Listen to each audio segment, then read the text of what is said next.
A veces parece que Dios no responde nuestras oraciones.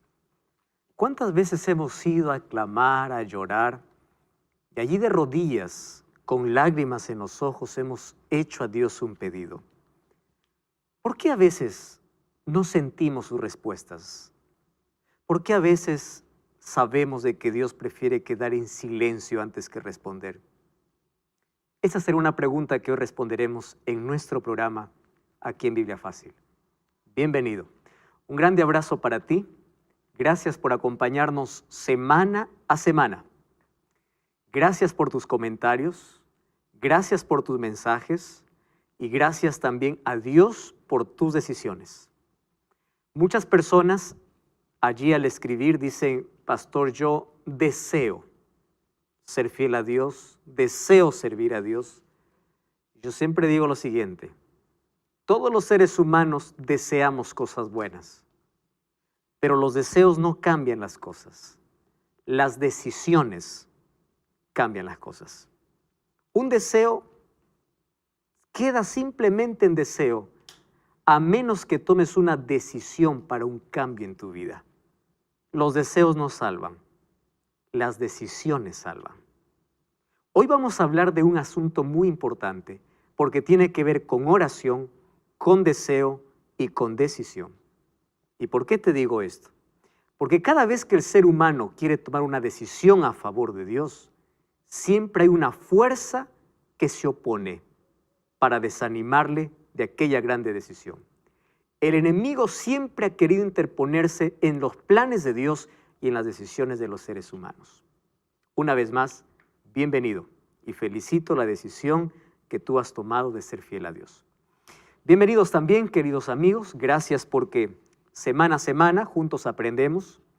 Y aquí la Biblia nos muestra a todos, sin excepción, ¿verdad?, qué debemos cambiar. ¿Cuál es el rumbo de que nuestra vida debe tener? ¿Qué decisiones deberíamos tomar? Hoy vamos a hablar acerca de una visión muy importante. Daniel en el río Tigris. Recordarles solamente que Daniel, a estas alturas, cuando él está escribiendo ya el capítulo 10, ya tiene 90 años de edad. Está en la parte final de su vida. Toda su vida fue fiel a Dios. Y la fidelidad, ¿por dónde comienza? Por una decisión. Yo comencé hoy el programa diciendo: los deseos no cambian las cosas. Todo el mundo desea, pero solo alcanzan aquellos que deciden. Y esto aplíquenlo para cualquier área de la vida. Tú puedes desear ser un buen esposo, una buena esposa, desear ser un buen hijo, desear ser un buen cristiano, pero el deseo no cambia, a menos que tomes una decisión firme. Y esa decisión siempre tiene un comienzo.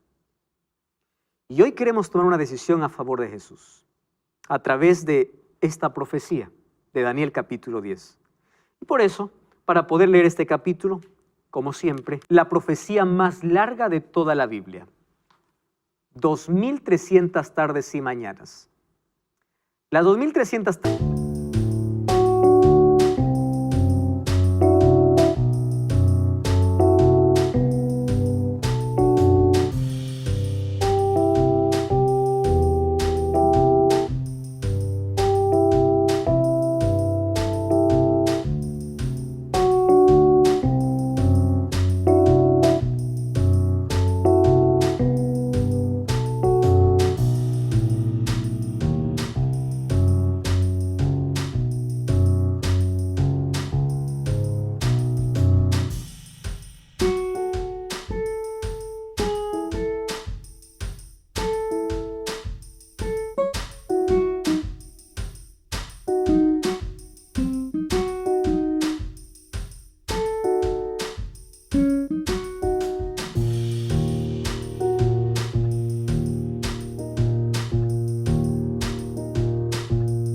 Tardes y mañanas comenzaron con un decreto para restaurar Jerusalén en el año 457. Esas 2300 tardes y mañanas tenían varios periodos, de los cuales 490 fueron para el pueblo de Israel, o solo para el pueblo judío, y ese periodo se subdividía en 3 otros periodos: 7 años o 7 semanas, que representaría el fin de la restauración de los muros de Jerusalén. 62 semanas hasta el ungimiento del Mesías. Ese ungimiento representaba el bautismo de Jesús. Solo que el año 27, que fue el año del bautismo de Jesús, daría inicio a la última semana. Esa última semana, en esa última semana se haría cesar el continuo sacrificio. Es decir, acabaría el sacrificio de animales porque el verdadero Cordero moría en nuestro lugar. Eso sucedió en el año 31 y en el año 34, con la muerte de Esteban, acaba de Israel de ser el pueblo exclusivo para tener la salvación. Ahora la salvación, el evangelio, pasa a los gentiles. Dios levanta a un hombre llamado Saulo como el apóstol de los gentiles. Entonces, si nosotros restamos ese tiempo de las 2300 tardes y mañanas, menos los 490 años que termina el año 34, nos faltarían 1810 años para completar las 2300 tardes y mañanas. Si hacemos la suma, esto nos lleva a 1844. Les conté acerca del movimiento que se levantó en este planeta, en nuestra Tierra, no solo como resultado de Daniel 8:14, sino de Apocalipsis capítulo 10. Solo que con una interpretación equivocada. Ellos creían que la purificación del santuario se refería a la tierra. Ahora les pregunto, ¿ellos estaban con la fecha equivocada? No. Ellos tenían la fecha correcta, pero el evento estaba equivocado. ¿Por qué el evento? Porque en 1844 Jesús no vendría a la tierra, sino Jesús asumiría una nueva función, que es la función de purificar el santuario y de ser nuestro abogado como sumo sacerdote, y desde allí nosotros vivimos un juicio, cual se llama el juicio investigador. Ahora fíjense lo que dice el libro de Apocalipsis capítulo 14. Podemos abrir la Biblia. Apocalipsis capítulo 14. Porque esta es una revelación tan importante, hablando acerca del pueblo de Dios en el tiempo del fin. Vamos a leer en el versículo 6, o desde el versículo 6 en adelante. Dice así: en medio del cielo vi volar a otro ángel. Cuando dice que un ángel vuela, en Apocalipsis se refiere a la urgencia del mensaje. ¿Recuerdan qué cosa era alas? Velocidad. La rapidez del mensaje. Entonces, ¿qué significa eso? Que este ángel tenía un mensaje urgente. Solo que lo que me impresiona de este ángel es esta palabra. Tenía el evangelio, ¿qué cosa dice? Eterno. Ahora, piensen conmigo en lo siguiente.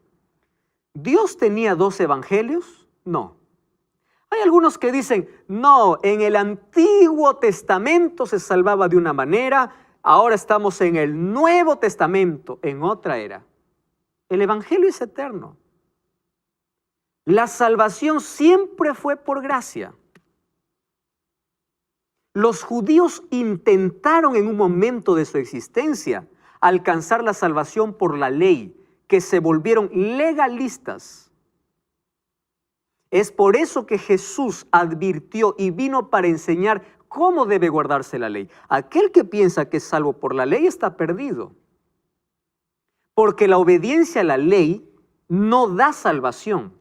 La obediencia a la ley, ¿qué cosa es? El resultado, no la causa. ¿Correcto? Entonces, el evangelio es eterno, el evangelio es uno solo. No existen 2 evangelios. La salvación es por gracia y el fruto de esa gracia es obediencia, es la fe. Efesios 2:8 dice, porque por gracia sois salvos por medio de la fe. ¿Qué significa eso? ¿Qué significa fe? Ah, no, pastor, fe es creer en Dios. ¿Están de acuerdo con eso, sí o no? Santiago 2:19 dice, el diablo también cree y tiembla. Quiere decir que el diablo se salva. La fe va más allá de una creencia. Porque si la fe solamente fuera decir, yo creo que Dios existe, Santiago 2:19 dice, el diablo también cree. La fe me lleva a más allá de creer. La fe me lleva a una confianza absoluta en la Biblia. Y la fe me lleva como consecuencia a la obediencia. ¿A quién se le llama padre de la fe? Abraham. ¿Se acuerdan de Abraham? El padre de la fe. Amigo de Dios. El hombre de fe, el padre de la fe, ¿qué cosa me enseña? A obedecer. ¿Recuerdan qué le pidió Dios a Abraham? Que le ofrezca a su hijo. ¿Lo dio o no? Sí. Por fe. La obediencia está ligada ¿a qué? A la fe. Pero la obediencia es el resultado. ¿Correcto? No la causa. ¿Quién es el único Salvador? Cristo. Muy bien. El Evangelio es eterno. Para predicar a los habitantes de toda la tierra, toda nación, tribu, lengua y pueblo. Y decía a gran voz, ¿qué cosa decía? Temed a Dios y dadle gloria, porque la hora de su juicio, ¿qué cosa? Llegó. ¿De qué momento está hablando? De este juicio investigador. Ha llegado. ¿En qué momento se coloca Apocalipsis 14? Después de Apocalipsis 10. ¿Saben qué cosa en Apocalipsis 10, verdad? El librito dulce y amargo, ¿se acuerdan? Después entonces, Dios levantaría un movimiento para el tiempo del fin, para que diga, ahora ya no esperamos la hora de su juicio, sino que ya llegó. Ya estamos viviendo en la hora del juicio. Ahora tú empiezas a revisar qué iglesia habla del juicio. La hora de su juicio ha llegado. ¿Y qué más dice? Adorad a aquel que hizo el cielo, la tierra, el mar y las fuentes de las aguas. ¿No les hace recordar este texto a otro? Vamos a Éxodo capítulo 20, sin perder Apocalipsis 14. Éxodo capítulo 20, versículo 8. Éxodo capítulo 20, versículo 8. Miren lo que dice. Acuérdate del sábado para santificarlo. 6 días trabajarás y harás toda tu obra. El séptimo día reposo para Jehová tu Dios. No hagas en él obra alguna, tú, ni tu hijo, ni tu hija, ni tu sierva, ni tu criado, ni tu bestia, ni el extranjero que está entre tus puertas. Versículo 11, ¿qué dice? Porque en 6 días hizo Jehová los cielos y la tierra, el mar y todo lo que en ellos hay. A ver, vamos nuevamente a Apocalipsis capítulo 14, versículo 6. O que versículo 7. ¿Qué cosa dice?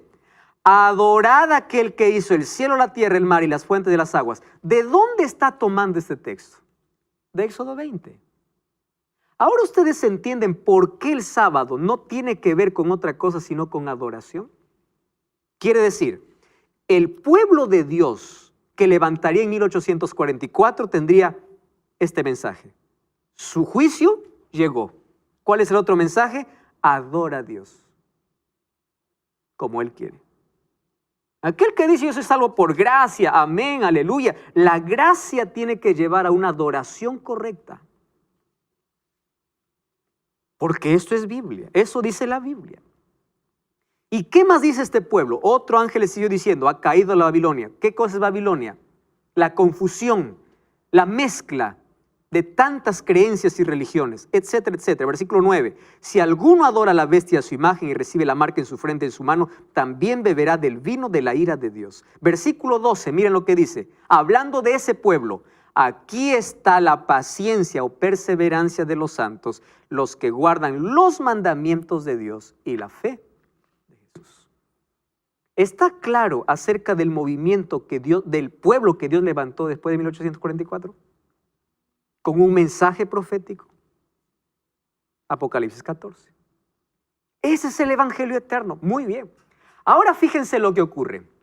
Daniel capítulo 10. Vamos a Daniel ahora. Porque ahora vamos a encontrar una visión interesante en Daniel capítulo 10, versículo 1 al 3. Allí dice así. Era en el 3er año de Ciro, rey de Persia, que fue revelada palabra a Daniel.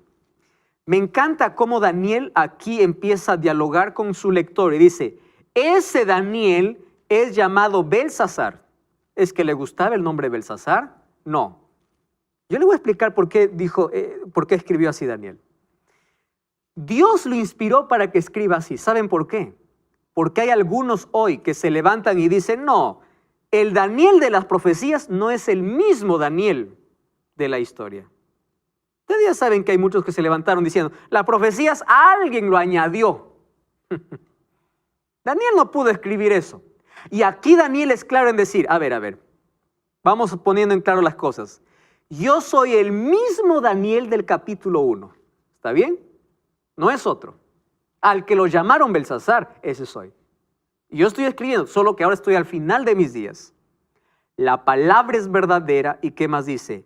El conflicto es grande, pero él comprendió, esta vez él sí entendió la palabra y tuvo inteligencia en la visión. De ahí dice que él estaba afligido por espacio de 3 semanas, no comió manjar. Cuando habla de carne está hablando de carnes limpias y cuando dice que no bebió vino está hablando del jugo de uva. Es decir, él mismo empezó a orar y a ayunar, pero no porque no entendía. Ahora él comprendía. Pero ¿qué cosa es lo que él entendió? Que el conflicto era grande. ¿De qué conflicto está hablando? Vamos a ver lo que dice el versículo 12. ¿Está bien? Miren, él comprendió la palabra, pero estuvo afligido, dice, por 3 semanas. ¿Qué cosa tanto le afligió a Daniel? Vamos al capítulo 12. Entonces me dijo así, Daniel, no temas, porque desde el primer día que dispusiste tu corazón a entender y a humillarte en la presencia de tu Dios, fueron escuchadas tus palabras. ¿Existe alguna oración que Dios no responda? ¿Existe alguna oración que Dios no escuche? Generalmente nuestras oraciones se basan en 3 pedidos: necesidades, deseos y espirituales. Si ustedes se fijan en Mateo capítulo 6, cuando Jesús nos enseñó a orar, Jesús no nos enseñó a orar comenzando por pedir. Miren cómo nos enseñó a orar. Todos sabemos el Padre Nuestro. Padre nuestro que estás en los cielos. ¿Cuál es el primer pedido de la oración? Espiritual. Santificado sea tu nombre. ¿Se pusieron a pensar en eso? No dice, Padre nuestro, dame comida. El pan está como 4.º pedido. Quiere decir que el nombre de Dios no es santo. ¿Por qué dice santificado sea tu nombre? Si su nombre ya es santo. ¿Saben lo que está enseñando Jesús en el Padre Nuestro? Que tu nombre sea santificado en mi vida, porque yo te represento. Es decir, el primer pedido es espiritual. Ayúdame a ser un cristiano verdadero. Y de allí recién vienen las necesidades y todo lo que nosotros podemos pedir. Ahora, eso no significa que Dios no escuche un grito desesperado de una emergencia. Claro que lo escucha, porque Él ya sabe y solo está necesitando o está queriendo que tú le pidas ayuda y Dios te va a ayudar. Pero saben, Dios siempre responde a nuestras oraciones, lo hemos escuchado muchas veces, de 3 maneras. Sí, no y espera, solo que el ser humano no le gusta esperar. Mucho más en nuestra generación que es inmediatista. Yo quiero ya y ahora. Si no, no me des, ¿verdad? Muy bien. Solo que ese no de Dios o esa espera de Dios nos desespera a nosotros. ¿Y saben por qué? A veces Dios no nos responde en el momento porque no estamos preparados para recibir esa bendición. Otras veces Dios nos va a decir que no porque no nos conviene, aunque para nosotros sea lo mejor. Dios que conoce el futuro te dice no te conviene. Lo que yo me estoy acordando es de una historia que alguien me contó. Estaban ahí en el cuarto jugando 2 hermanitos, un más grandecito y la otra más pequeña. La mamá estaba en la cocina, allí picando, pelando las papas para cocinar. De pronto escuchó que la nenita empezó a llorar en el cuarto y la mamá pensó que el hermano le estaba molestando. Y le dice, ¿qué quiere tu hermana? Y su hermanito le dice, mamá, yo no puedo darle lo que ella quiere. Y la mamá, como no estaba viendo, le dice, dale, no importa, dale para que no llore. Entonces el hermanito le dio lo que la niña quería y dentro de un segundo empezó a llorar más. Y le dice, ¿qué cosa tiene ahora tu hermana? Mamá, tú me dijiste para darle lo que ella quiere. ¿Qué cosa quería? Una abeja. Y claro, tomó la abeja, le picó la abeja y empezó a llorar más. Los seres humanos somos así. A veces le pedimos a Dios una abeja y Dios dice, no, te va a picar. No, pero yo quiero. Y si nosotros nos sometemos a la voluntad de Dios, vamos a entender el porqué. Y los muchos porqués que no entendamos en la tierra, Dios nos mostrará en el cielo. Dios responde oraciones. Aquí dice, yo escuché desde el primer momento. Pero mira, hay un conflicto. ¿Qué conflicto está hablando? Vamos a ver Efesios capítulo 6, versículo 12. Me encanta este texto. Efesios capítulo 6. No pierdan Daniel. Efesios capítulo 6, versículo 12. Este texto me habla de una realidad que ustedes y yo vivimos todos los días. Efesios capítulo 6. Dice así, por tanto, no tenemos lucha contra sangre y carne, sino contra principados, potestades, gobernadores de tinieblas de este mundo, huestes espirituales de maldad en las regiones celestes. Por tanto, tomad la armadura de Dios para que resistas en el día malo. Y cuando resistes el día malo, no tires la toalla. Tienes que estar firme. Quiere decir, cuando tú tienes una victoria, dices, ¡ah, amén, victoria! Ten cuidado porque ahí puedes caer. ¿De qué está hablando entonces Daniel capítulo 10? Dice, había un grande conflicto. ¿De qué tipo de conflicto está hablando? ¿O qué tipo de conflicto es? Un conflicto espiritual. ¿Y de qué se trataba ese conflicto? Y miren lo que dice el versículo 13. El príncipe del reino de Persia se me opuso durante 21 días, pero Miguel, uno de los principales, vino para ayudarme y quedé allí con los reyes de Persia. He venido para hacerte saber lo que ha de sucederle a tu pueblo en los últimos días, porque la visión es para esos días. Wow, aquí me presenta ya no dos bestias, ¿verdad? Me presenta dos nombres. ¿Qué nombre me presenta? Rey de Persia. ¿Y qué más me presenta? A Miguel. Para entender quién es el rey de Persia, yo tengo que entender primero quién es Miguel. ¿Correcto? Vamos a ver, porque ¿de qué trata este conflicto? ¿Quién es Miguel? Vamos a Daniel capítulo 10, versículo 21. Dice el versículo 21. Yo te declararé lo que está escrito en el libro de la verdad. Nadie me ayuda contra ellos sino Miguel vuestro príncipe. Como que se nombra aquí a Miguel como un príncipe. Muy bien, vamos al siguiente texto. Daniel capítulo 12, versículo 1.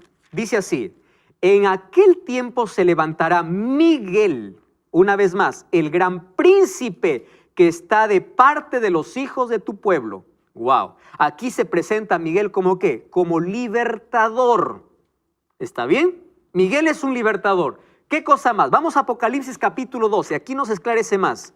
Apocalipsis capítulo 12, versículo 7. 12:7 dice, entonces hubo una guerra en el cielo. Miguel, wow, aquí aparece el nombre otra vez. Miguel y sus ángeles luchaban contra el dragón y luchaba el dragón y sus ángeles, pero no prevalecieron ni se halló lugar para ellos en el cielo y fue lanzado afuera el dragón, serpiente antigua, diablo y Satanás. ¿Quién es Miguel entonces? Cristo. El príncipe que está de parte de tu pueblo. La pregunta es, ¿por qué toma un nombre humano? ¿Ustedes saben qué significa Miguel? ¿Quién como Dios? Ahora fíjense, Miguel es el título de Cristo cada vez que entra en conflicto para defender a sus hijos. ¿Ustedes recuerdan que en Apocalipsis Jesús es comparado como el león de la tribu de Judá? Como el cordero, como ¿qué más comparado Jesús? Como el camino, como el verdad, como la vida, como la vid, como ¿qué más? Como el agua de vida, como el pan de vida, como la puerta, como el buen pastor. ¿Recuerdan todos los nombres para Jesús? Correcto. Ahora, cada vez que Él está peleando para favorecer a su pueblo, ahora nada de eso. Ahora se presenta como el general. Por estar allí, estamos de regreso. Esto es Biblia Fácil. Hoy estudiando el libro de Daniel. Preparamos una revista extraordinaria para ti. Totalmente gratis puede llegar a casa. Si vives dentro de Sudamérica, si solamente nos envías un WhatsApp en este momento. Registra, más 5512 98 100 14 60. Si vives fuera de Sudamérica, ingresa a la siguiente dirección, estudielabiblia.com, y podrás descargar totalmente gratis también este curso. Y acompáñanos mientras estamos desarrollando esta temporada. Estamos hablando en el capítulo 10 del libro de Daniel, un asunto tan interesante que tiene que ver con un conflicto. Ya descubrimos quién es Miguel, ¿verdad? Miguel es el título, es el nombre que asume Cristo cada vez que está para defender a su pueblo. ¿Por qué en el capítulo 12 de Daniel dice, en aquel tiempo se levantará Miguel? Porque el capítulo 11 habla del cuerno pequeño en guerra contra el pueblo de Dios. Entonces, si hay una guerra de un poder, aquí se levanta Miguel como defensor. Es decir, la batalla no ha sido con ellos, la batalla ha sido conmigo. Y yo los voy a defender. ¡Qué maravilla! Ahora, ¿quién es el rey de Persia? Si Miguel es Cristo, quiere decir que Cristo tiene que luchar con otro poder. Ojo, que la lucha no es con ángeles, es con Cristo mismo. ¿Quién está hablando con Daniel? Gabriel. Y Gabriel dice, mira, 21 días, ¿recuerdan ahí el texto? Versículo 13, el príncipe del rey de Persia me puso durante 21 días, pero Miguel vino para ayudarme. Quiere decir que quien estaba peleando con el ángel no era otro ángel. ¿Quién era? Satanás. Tanto así que él necesitó que venga Miguel, el príncipe de los cielos. Ahora, fíjense, Satanás aquí se representa como el rey de Persia. ¿Cómo poder entender este asunto, no? Muy bien. ¿Ustedes sabían que no es la única referencia en la Biblia donde se usa un nombre de una persona para hacer referencia a Satanás? No es este el único nombre. Vamos a Ezequiel capítulo 28, versículo 11. Vamos a ver qué dice Ezequiel. Capítulo 28, versículo 11. Ese texto es interesante. Dice así: vino a mí palabra de Jehová diciendo, hijo de hombre, entona lamentación sobre el rey de Tiro. ¿Para quién es este mensaje? Para el rey de Tiro. Y dile, así ha dicho Jehová el Señor, tú eras el sello de la perfección, lleno de sabiduría y de acabada hermosura. En el Edén, en el huerto de Dios estuviste. De toda piedra preciosa era tu vestidura, de cornerina, topacio, jaspe, crisólito, berilo y onice, zafiro, carbunclo, esmeralda, oro. Los primores de tus tamboriles y flautas fueron preparados para ti en el día de tu creación. Tú, querubín protector, yo te puse en el santo monte de Dios. Yo pregunto, ¿Tiro estuvo en el santo monte de Dios? Tiro fue vestido con todo lo que está mencionando aquí. ¿Tiro existía cuando estaba creando allí en el Edén o antes de la creación del Edén? Claro que no. Pero toma el nombre del rey Tiro para hablar ¿de quién? De Satanás. De la caída de este querubín. De paso, Tiro nunca fue un querubín. Tú, querubín protector. Entonces, aquí está solo tomando el título del rey de Persia. ¿Por qué? Porque Daniel está viviendo en esos días.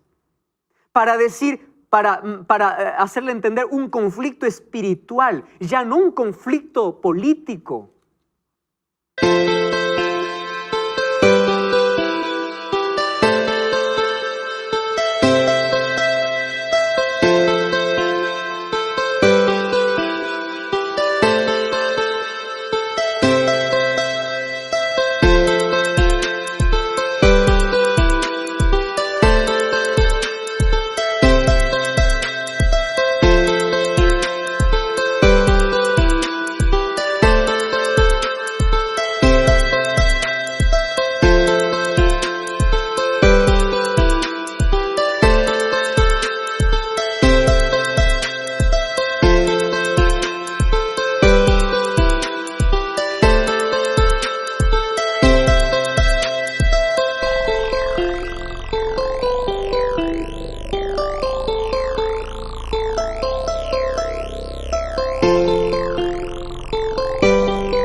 un conflicto espiritual. Ahora, ¿cuál era el problema? Yo les comenté en un capítulo anterior que Jerusalén tuvo 3 invasiones por Nabucodonosor, rey de Babilonia. Daniel fue llevado en el año 605, pero en el año 597, una vez más, regresa Nabucodonosor, ya no para conquistar, está conquistado Babilonia, para llevar más cautivos y para destruir. Solo que en el año 586, ¿sabe qué cosa hace? Destruyen el templo. ¿Qué templo? De Salomón. El glorioso templo. Los judíos, al ver que venía la invasión, ellos escondieron el arca. ¿Recuerdan el arca dónde estaba? En el lugar santísimo. Lo escondieron. Y cuando fue destruido el templo, el arca estaba escondida. Porque era su adoración a Dios. A través de ello adoraban a Dios. Ahora, fíjense una cosa. La ciudad de Jerusalén estaba en ruinas. ¿Se acuerdan la profecía de las 2300 tardes y mañanas? ¿Por qué necesitaba ser reconstruido los muros y la ciudad de Jerusalén? Porque estaba en ruinas. Fue destruida por completo. Muy bien. ¿Qué sucedió entonces con Daniel? Daniel empezó a estudiar la profecía. ¿Recuerdan ustedes que solamente 70 años ellos debían estar allá? En Babilonia. Y Daniel empezó allí a hablar con Dios y le dice, Señor, ya son 70 años. Muy bien. Mientras Babilonia era imperio, la profecía estaba que el pueblo de Israel iba a ser cautivo. Pero ahora ya no estaba Babilonia. ¿Quién estaba? Estaba Ciro. Y Ciro conquistó Babilonia un 12 de octubre del año 539. Correcto. Ahora, ¿qué sucedió con Ciro? Aquí viene el conflicto. Ciro tenía que dar una orden que todos los judíos regresen ¿a dónde? A Jerusalén. Así estaba profetizado y así se cumplió. Quien dio la orden para regresar, ¿quién fue? Fue Ciro. Pero también Ciro debía dar la orden ¿para qué? Para reconstruir a Jerusalén, porque estaba destruida. Y aquí viene la lucha, ese conflicto grande al cual Daniel se refiere. ¿Y saben cuál era el conflicto? Cada vez que quería dar una orden, alguien se lo impedía. Es por eso que demoró. Recuerdan ustedes, después de 3 órdenes de región se reconstruyó el muro de Jerusalén con Artajerjes en el año 457. Ahora, ¿quién impedía esa orden? El diablo. ¿Por qué impedía el diablo esa orden? ¿Porque no quería que regresen? No. Miren, ve. Porque Satanás sabía que si los israelitas regresaban a Jerusalén, ¿qué cosa era lo primero que tenían que hacer? Tenían que reconstruir, ¿qué cosa? Su templo. Porque Jerusalén era el templo era la vida de todo judío, era el centro de adoración. Un judío no podía vivir allí sin su templo. Entonces, el miedo de Satanás, y por qué siempre se oponía, era de que cuando se reconstruye el templo de Jerusalén, ¿qué cosa pasaría? Las profecías se cumplirían fielmente y Cristo vendría. Y el diablo quería impedir que Cristo viniese. Entonces, la lucha no es militar, la lucha es en la mente. ¿De quién? De Ciro. En la mente de todos aquellos que querían dar una orden para reconstruir Jerusalén. Y ustedes saben que en Daniel capítulo 9, versículo 23 dice, el muro será edificado en tiempos angustiosos. ¿Qué significa eso? Hubo tanto problema para levantar muros, para reconstruir el templo. Hubo tanto problema. ¿Por qué había problema? Los samaritanos allí se metieron. Cuando dijeron, vamos a ayudarle, los judíos dijeron, no, ustedes no pueden ayudarnos porque son idólatras. Ellos ahora se interpusieron, fueron a mal informar al rey. Es decir, el diablo usaba a todos para no reconstruir el templo. ¿Por qué? Porque sabía que en ese templo que iba a construir, ¿quién iba a estar? Cristo. Entonces, el diablo quería, ¿qué cosa? Frustrar los planes de Dios. Ese es el conflicto que se vive en nuestra mente. Ese es el conflicto que nosotros vivimos todos los días. Dios tiene un plan. El plan es de salvación. El diablo se coloca en medio y dice, no, vamos a destruir ese plan. Yo no quiero que se salve, o yo no quiero. Pero saben, el diablo siempre ha salido derrotado cada vez que se puso a pelear con Dios. Ayúdenme a recordar aquí. Vamos a Apocalipsis capítulo 12. Apocalipsis capítulo 12. Miren lo que dice este capítulo, es impresionante. Apocalipsis 12. Vamos a ver allí el versículo 4. Dice, su cola arrastró la tercera parte de las estrellas del cielo. Está hablando de la caída de Satanás del cielo. Estrellas aquí son ángeles. Su cola arrastró la tercera parte de las estrellas del cielo y los arrojó sobre la tierra. Y el dragón se paró frente a la mujer que estaba para dar a luz a fin de devorar a su hijo tan pronto como naciera. ¿De quién está hablando? Del nacimiento de Cristo. Entonces, ¿ustedes se acuerdan cuando Cristo murió? ¿Qué orden dio Herodes? Mueran todos los niños de 2 años abajo. ¿La orden era de Herodes? No, era del diablo. Porque el diablo quería matar a Cristo tan pronto como él naciese. Primero quiso impedir la reconstrucción del templo porque sabía que ahí iba a venir Cristo. Y cuando Cristo vino, entonces quiso matarlo cuando nazca. Ahora les pregunto, ¿tuvo su victoria el diablo allí? No. Miren, ahora vamos a seguir el versículo 6. El versículo 5. Ella dio a luz un hijo que va a regir a todas las naciones con vara de hierro. Su hijo fue arrebatado para Dios y para su trono. Está haciendo referencia de Cristo. La mujer huyó al desierto, donde tenía un lugar preparado por Dios para ser sustentada allí por 1260 años. ¿Se acuerdan ustedes a qué representa mujer en la Biblia? En la profecía, iglesia. ¿Cuánto tiempo fue perseguida? Ahí está, 1260 años. Ahora escuchen, ¿ah? ¿Cuál era la idea del diablo? La idea del diablo era, si ya no pudo destruir a Cristo, voy a destruir a su pueblo. Antes, ¿ustedes se acuerdan que cuando Cristo murió, Satanás también quiso impedir su resurrección? Es por eso que mandó ¿cuántos soldados ahí a la puerta del sepulcro? Para impedir que Jesús resucitase. Es decir, el diablo siempre quiso frustrar los planes de Dios. Muy bien. ¿Cuál era la idea del diablo? Destruir a todos los cristianos. Dijo, los voy a matar. Correcto. ¿Los logró matar? No. Tertuliano decía lo siguiente, mientras más cristianos morían, más cristianos se levantaban. Porque la sangre de ellos era como semilla. El diablo cambió de estrategia y dijo, si yo sigo matando, voy a seguir perdiendo. Entonces cambio de estrategia. Mejor me meto dentro de la iglesia con falsas doctrinas. Y allí sí tuvo éxito.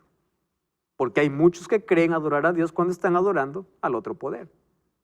Cambió de estrategia. Ahora piensen conmigo. El diablo fue derrotado aquí. Fue derrotado cuando planificó matar a Jesús. Fue derrotado cuando resucitó Jesús. Fue derrotado cuando pensó perseguir a la iglesia. El diablo viene de derrota en derrota. Es por eso que miren lo que dice el versículo 17 del capítulo 12. Dice así, 17, Apocalipsis, capítulo 12, versículo 17. Allí dice así, entonces el dragón se llenó de ira contra la mujer. ¿Qué cosa es mujer? Iglesia. Y se fue a hacer guerra contra el resto de la descendencia. ¿Qué significa resto? Remanente. El pueblo del fin. ¿Quiénes son? Los que guardan los mandamientos de Dios y tienen el testimonio de Jesucristo. El diablo no está enfurecido con todas las religiones. No. El diablo no está enfurecido con todo aquel que dice ser creyente. No. El diablo está enfurecido con un pueblo. Con este pueblo. Ahora, si el diablo tanto fue derrotado, es porque ahora él tiene sed de venganza y él quiere destruir, él quiere frustrar los planes de Dios, pero nunca lo ha logrado. ¿Ustedes saben qué cosa ocurrió? El templo finalmente fue reconstruido. Y cuando fue reconstruido, ahí estaba el profeta Ageo. Busquen el libro de Ageo. Ageo está casi al terminar el Antiguo Testamento, poco antes de Malaquías, Zacarías, Ageo. Allí dice así, Ageo capítulo 2, el versículo 7, dice así: haré temblar a todas las naciones, vendrá el deseado de todas las naciones y llenaré la gloria de esta casa, ha dicho Jehová de los ejércitos. Versículo 9, la gloria de esta casa será mayor que de la primera, así ha dicho Jehová de los ejércitos, y daré paz a este lugar, dice Jehová. Miren, cuando se reconstruyó el templo, habían dos grupos de judíos. Un grupo de judíos que decía: oh, este templo, pobrecito, se llamó el templo de Zorobabel. Era un templo que no tenía la gloria del templo de Salomón. Y había otro grupo de judíos que no había conocido el templo de Salomón y decía: qué bonito, ahora vamos a ver cómo se hacen los sacrificios. Entonces, aquí se levanta el profeta Ageo para hablar a aquel grupo de descontentos que estaban comparando este templo con el templo de Salomón. Y le dice: espera un momento, dice así Jehová: este templo será mayor que el de Salomón. ¿Por qué? Porque en este templo, ¿quién entrará? El deseado de todas las gentes. ¿Quién era el deseado de todas las naciones? Cristo. Porque la gloria del templo no se encontraría en la infraestructura, sino en quién entraría a ese lugar. Es por eso que el diablo impedía la reconstrucción. La Biblia dice que Jesús vino en el tiempo exacto y por más que el diablo trató de frustrar los planes de Dios, nunca lo logró. Finalmente, en Daniel capítulo 10, versículo 4 al 8, ¿sabe cómo termina ese capítulo? Impresionante. En la fase final de su vida, Daniel vio la presencia de Dios. O vio a Jesús.